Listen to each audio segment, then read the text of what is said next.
Papo Literário. Apoio cultural Júlia Dumont. Moda, festa e casual.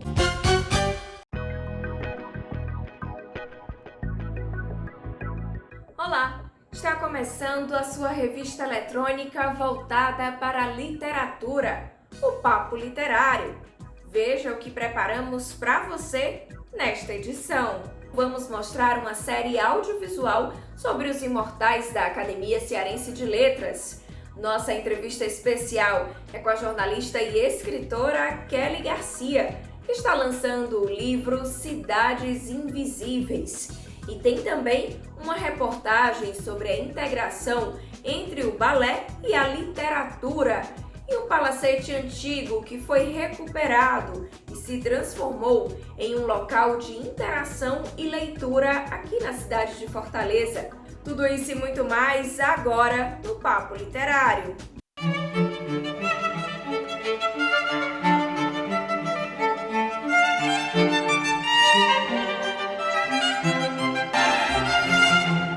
Você já teve curiosidade de conhecer mais de perto os imortais da Academia Cearense de Letras? Pois olha só, o cineasta Roberto Bonfim fez uma série onde os próprios acadêmicos e acadêmicas falam como chegaram à ACL, seus processos de escrita e suas leituras. Confira!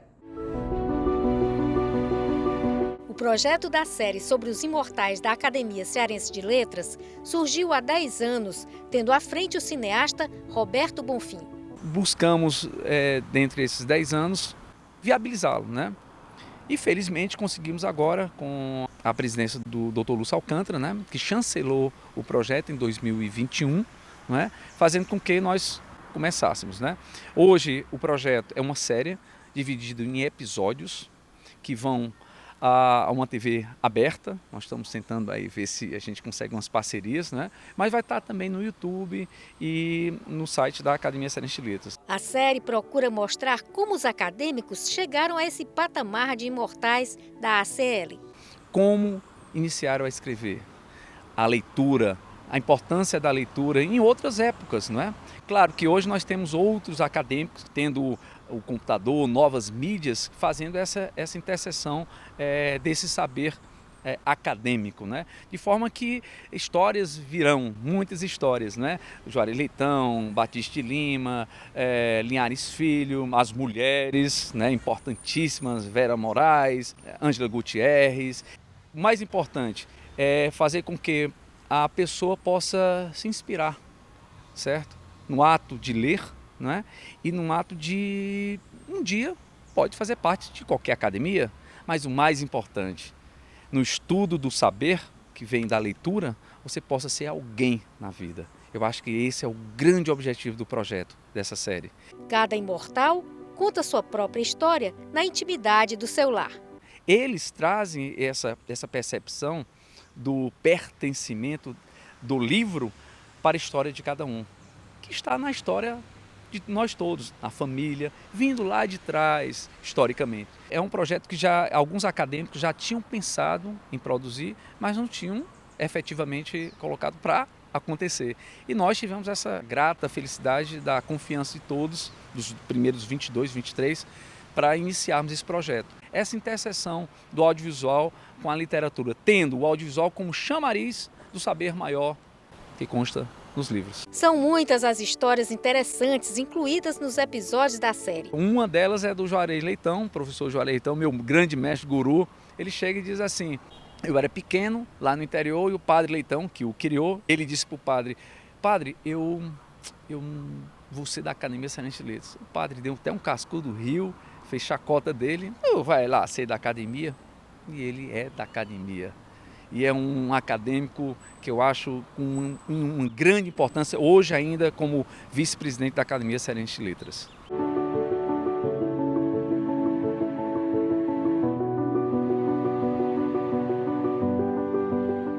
E quem diz o livro de cabeceira de hoje é a arte educadora Joana Angélica. Confira a dica literária dela.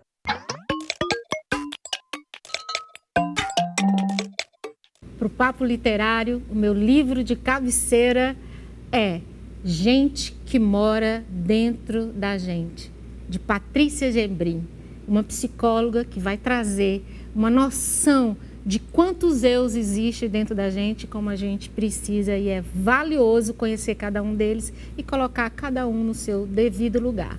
Fica a dica.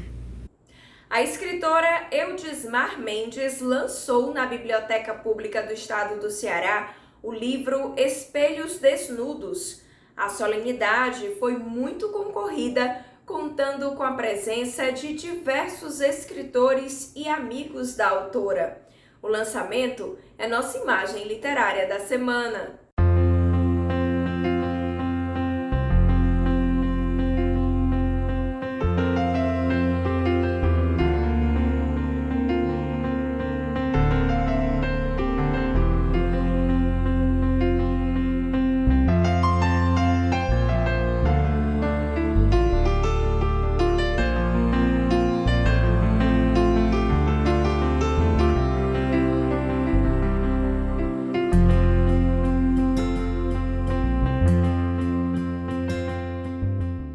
Após o intervalo, tem uma entrevista especial com a escritora e jornalista Kelly Garcia, que está lançando o livro de crônica Cidades Invisíveis. A gente volta já! Papo Literário. Apoio Cultural Júlia Dumont. Moda, festa e casual. Papo Literário. Apoio Cultural Júlia Dumont. Moda, festa e casual. O Papo Literário está de volta com uma entrevista especial da jornalista e escritora Kelly Garcia. Ela está lançando o livro de crônicas Cidades Invisíveis e conversa agora com a jornalista Mônica Silveira sobre a obra.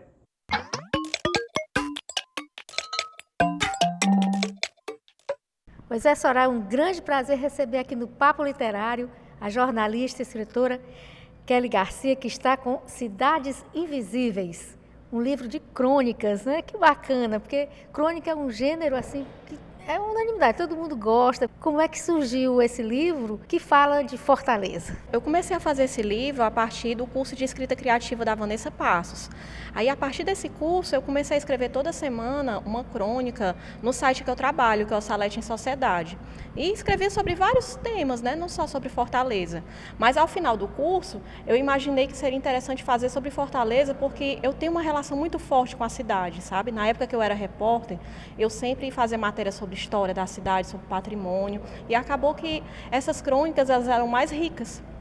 Aí por isso que eu comecei a escrever sobre isso e juntei todas nesse livro, Cidades Invisíveis. E o título, Cidades Invisíveis? Remete à questão do patrimônio histórico, que em Fortaleza, infelizmente, a gente não tem muito essa cultura de preservar, né? Muita coisa foi derrubada, foi demolida. E, às vezes, a Fortaleza que eu conheci há 20 anos, ela tem pouca coisa hoje, né? E foi por isso que eu coloquei Cidades Invisíveis, porque muitas coisas da cidade já se tornaram invisíveis por conta disso. E esse é mesmo um dos papéis da crônica, né? Que é preservar, que é guardar aquele instante, aquela parte da história. Exatamente, essa questão de preservar aquilo que marcou para a gente, né? Porque eu acredito que a cidade, ela é nossa.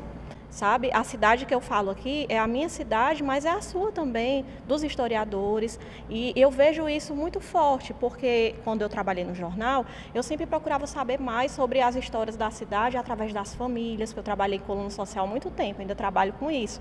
E eu tive acesso a algumas famílias, elas me contando um pouco da história da cidade através dos seus antepassados. Eu fiz esse trabalho também no livro. Que temas assim de Fortaleza você abordou aqui? Eu sei que fala de várias épocas, mas assim, especificando, fala de que locais? Eu começo falando do Mara Hope, que é aquele navio que está encalhado ali na Praia de Iracema. Eu fiz uma carta para ele quando eu o vi pessoalmente e revi. Aí eu fiquei tão emocionada, porque foi depois da pandemia, que eu escrevi uma carta para ele. O livro começa com essa carta. Aí eu falo também do Farol do Mucuripe, que na época, há uns 8 anos atrás, eu fiz uma matéria para o Diário do Nordeste sobre como estava deteriorado. E aí eu falo que a vista é lindíssima lá, apesar disso. Falo também da Estação João Felipe, que hoje é a Estação das Artes. Na época que eu falei, ainda estava falando da época da estação de trem, né? Porque eu andava muito de trem. E sempre que eu ia lá, eu ficava encantada, sabe, com a beleza do prédio, apesar de ainda não estar restaurado. Aí eu falo também do Montese, falo da Bezerra de Menezes, falo de muitos lugares da cidade, do Castelo do Plácido, que foi derrubado, sobre a questão da Pierina Rossi e do Plácido de Carvalho, e depois a Pierina Rossi, o Emílio Inco. Eu falo sobre vários lugares de Fortaleza. Maravilha, um resgate mesmo da história, né? Isso. Como é que veio o gosto pela crônica? Eu sei que você fez esse curso com a Vanessa, né, de escrita criativa, mas assim, você gosta de ler crônicas? Como é que veio esse amor pela crônica? Eu sempre gostei muito de ler crônicas, mas assim, para escrever eu me sentia meio que envergonhada, porque a gente, quando é repórter, muitas vezes a gente dá mais prioridade à notícia, à reportagem, a gente acha que, assim, não tem o dom nem para ficção, nem para escrever crônica, mas eu gostava sempre de ler. Eu costumo falar que o Milton Dias, que foi aquele cronista do jornal O Povo, ele foi que me trouxe para a crônica e ele me trouxe a ideia de falar sobre a cidade. Mesmo quando eu não tinha essa intenção, porque quando eu fiz o vestibular, em 2000, eu li o livro Relembranças e foi o melhor livro do vestibular, sabe? E eu fiquei com aquelas histórias na minha cabeça. E eu sempre procurava reler esse livro de tempos em tempos, sabe? E eu gosto muito das crônicas do Milton Dias, também gosto do Marciano Lopes, que ele fala dessa Fortaleza antiga, sabe? E também outros autores mais contemporâneos. Você falou 2 autores cearenses, você vê que a crônica faz parte, né, do DNA cearense, né? Nós temos grandes cronistas realmente. E é bom você dar esse depoimento, porque muita gente acha que não tem capacidade de fazer a ficção, de fazer a literatura, e na verdade é só colocar em prática, né? Isso, eu concordo com você, porque todos nós temos boas histórias para contar, né? Todos nós temos uma relação afetiva com a cidade e com a nossa vida mesmo, que não é obrigado a gente falar só sobre a cidade, né? E é possível, sim, você escrever e aos poucos você ir se aprimorando nisso, né? Você pode ler um trechinho de uma das crônicas e mostrar para o público um pouco do seu olhar pela cidade, né? Começa esta carta dizendo que temos muito em comum. No ano em que eu nasci, você foi incendiado. Minha vida começava e a sua utilidade como um petroleiro chegava ao fim. Eu em São Paulo, naquela maternidade na Santa Cruz, você em Porto-Neches, no Texas. Assim como você, fui levado para Fortaleza. Você de passagem, eu para ficar. Meu pai cearense viu possibilidades de se estabelecer com mais conforto aqui. 2 meses depois dele voltar para o Ceará, eu chegava no aeroporto Pinto Martins com minha mãe e meu irmão. Você chegou 4 anos antes de mim. Em 1985, um rebocador lhe trouxe até este porto. Uma tempestade soltou suas amarras ou alguém soltou de propósito. Levado por ventos fortes, encalhou em um banco de areia quase em frente à Ponte dos Ingleses, de onde olha a Fortaleza há 35 anos. Maravilha. Kelly, parabéns. E quem quiser ler as histórias por completo, como é que faz? É só entrar em contato comigo através do Instagram, @eukellygarcia, ou então pelo WhatsApp também, que é o 85987261963, que ainda não está em nenhuma livraria, só compra comigo mesmo. Aí a gente queria mostrar também, as ilustrações são importantes também. Com certeza, as ilustrações são do artista plástico Vando Figueiredo, que é um artista plástico cearense super premiado, e ele fez 4 ilustrações para esse livro, fez do Mara Hope, fez da Ponte dos Ingleses, do Farol do Mucuripe e da Estação João Felipe. Esse livro também foi editado pela Angélica Sampaio, da editora Sol Literário, traz na 4ª capa um depoimento da Vanessa Passos e traz na orelha uma carta do Bruno Paulino, que também é cronista, e o prefácio é do Raimundo Neto. Maravilha, super bem apadrinhado. É verdade. Eles foram super generosos comigo e assim, esse livro foi feito a várias mãos. E tem uns brindes. Sim, vem uns brindes. Quem compra o livro, ele vem com um marcador de página, e vem com 2 postais com as ilustrações do Vando Figueiredo, que são exclusivas do livro. E ele vem com tudo isso. E também ainda tenho alguns brindes, que são essa ecobag de algodão com a ilustração do Vando Figueiredo, e tem também um moleskine, mas esses são pouquíssimas unidades. Eu acho que se eu tiver 5, eu tenho muito, mas ainda tem. Muito boa ideia, né? Presentear o leitor também com esses brindes. Kelly, parabéns mais uma vez e muito obrigada por sua participação no nosso programa Papo Literário. Muito obrigada, eu que agradeço, Mônica, por esse convite, porque é um programa que eu já acompanhava há muito tempo. É uma honra estar aqui para falar do meu livro para os leitores e para os telespectadores.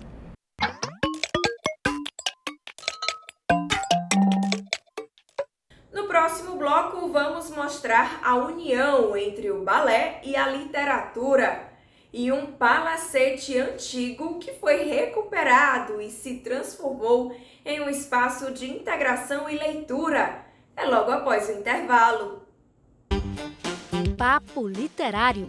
Apoio Cultural Júlia Dumont. Moda, festa e casual. Papo Literário. Apoio Cultural Júlia Dumont. Moda, festa e casual. Estamos de volta com o Papo Literário.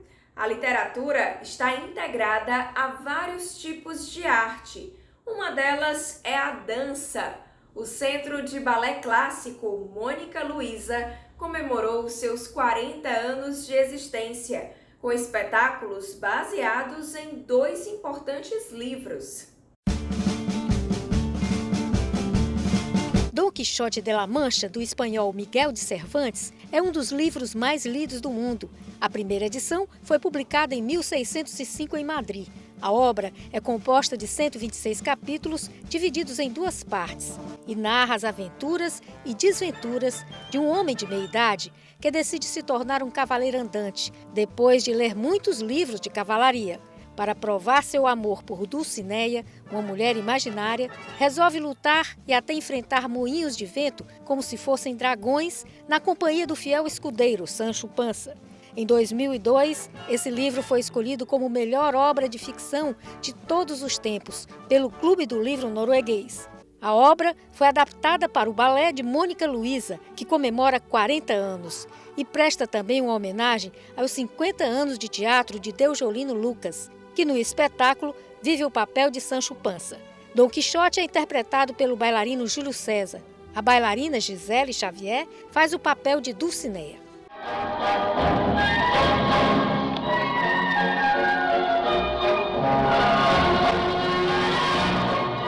Nas comemorações, além de Dom Quixote, o Festival do Centro de Balé Clássico Mônica Luisa incluiu também outra adaptação de uma obra literária igualmente famosa, Peter Pan, destinada ao público infantil.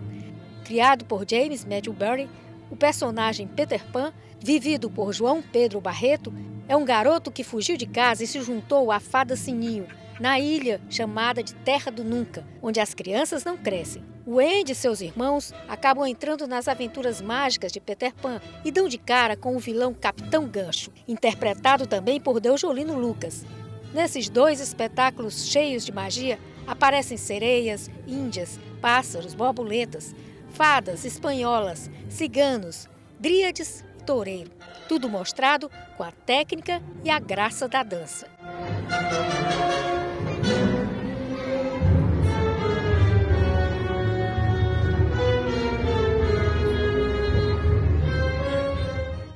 Um novo centro cultural tem chamado a atenção de cearenses e turistas que passam pelo centro de Fortaleza. Um palacete antigo foi recuperado e se transformou em um local de interação e leitura. Para quem sobe a rua Sena Madureira em direção à Cidade da Criança, este palacete se destaca pelas cores e pela preservação. O Centro Cultural na Laje recebeu um nome que remete ao simples, porque tudo por aqui emana a uma outra época.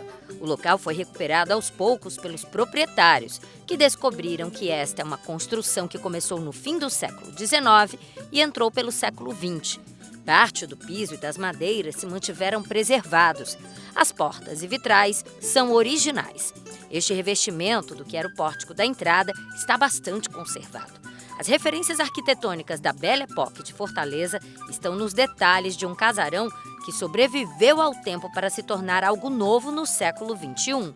E cada cômodo guarda muitas surpresas. Durante a reforma, os proprietários encontraram um lugar muito especial aqui no Centro Cultural. É esse porão original. Aqui dá pra gente ver, por exemplo, os tijolos que fazem parte da casa. Essa estrutura aqui também foi encontrada dentro do porão. Muita coisa aqui estava completamente esquecida pela história e foi resgatada. A ideia é que esse daqui seja um dos cantinhos escondidos do Na Laje Casa Cultural. A idade estimada do porão é de 120 anos. A empresária que cuidou da recuperação explica que esta é apenas uma das surpresas que surgiram durante a reforma. Meu marido pensou já, toda casa antiga tem um porão. Toda casa antiga tem um porão. E o único sitio por onde podia estar era aqui.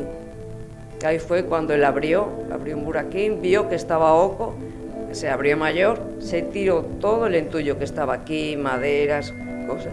E no final conseguimos abrir aquela escada para que o público possa visitar. Para que o palacete ganhe vida, os donos resolveram abrir o local de segunda a sábado de 10 às 19 horas, seja para degustar uma bebida ou para se alimentar de cultura. Livros foram espalhados pelas mesas, todos compartilhados para quem aprecia a leitura. E não é por acaso, Vanderlei é escritor e encontrou um lugar ideal para parte das obras que fez. O empresário disse que este é o espírito do Centro Cultural na Laje. Nós aqui recebemos colegas que querem lançar livros e pessoas de qualquer categoria que tenham trabalhos que se relacionem à cultura, podem vir aqui expor. O Na Laje fica pertinho da Praça dos Leões e da Catedral Metropolitana de Fortaleza. Passa lá!